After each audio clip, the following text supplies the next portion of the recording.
മുതൽ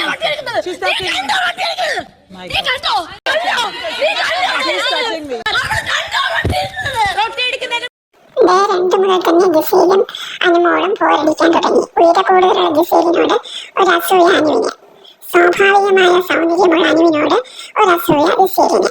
ഒരുതരം ഈഗോ ക്ലാഷും ഇവർക്കിടയിലുണ്ട്. ജിസേലിനെ സംബന്ധിച്ചിടത്തോളം ഒരുപാട് കോസ്മെറ്റിക് സർജറികൾ നടത്തിയിട്ടുള്ള ആളാണ് ജിസേൽ.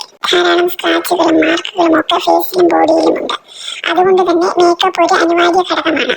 മേക്കപ്പ് സാധനങ്ങൾ കിട്ടാത്ത ജിസേൽ വെടികൊണ്ട പന്നിയെ പോലെ വെപ്രാളം കാണിച്ചാണ് അവിടെ കഴിച്ചു കൂട്ടുന്നത്. കയ്യിൽ കിട്ടുന്നതൊക്കെ രഹസ്യമായി കട്ടെടുക്കുകയും മേക്കപ്പ് ചെയ്യുകയും ചെയ്യുന്നുണ്ട്. ജിസേലിന്റെ പിന്നാലെ ഒരു CID ചമഞ്ഞ് അനുമോളും. കിട്ടാവുന്ന അവസരങ്ങളിലെല്ലാം ജിസേലിനെതിരെ ഒളിഞ്ഞും തെളിഞ്ഞും കുൽസിത സംസാരങ്ങളും കുൽസിത പ്രവൃത്തികളുമായി അനുമോൾ കൂടെയുണ്ട്. സീരിയൽ നടിയായ ഈ അനുമോൾ ഇവിടെ കണ്ണീർ സീരിയലിൽ കരച്ചിൽ റാണിയായി അഭിനയിക്കാനാണോ വന്നതെന്ന് തോന്നിപ്പോകും ഈ പെർഫോമൻസ് ഒക്കെ കണ്ടാൽ. വളരെ അരോചകമായ പെർഫോമൻസ് ആണിത്. കഴിഞ്ഞ സീസണിൽ ഇതേ റേഞ്ചിലുള്ള ഒരാളുണ്ടായിരുന്നു.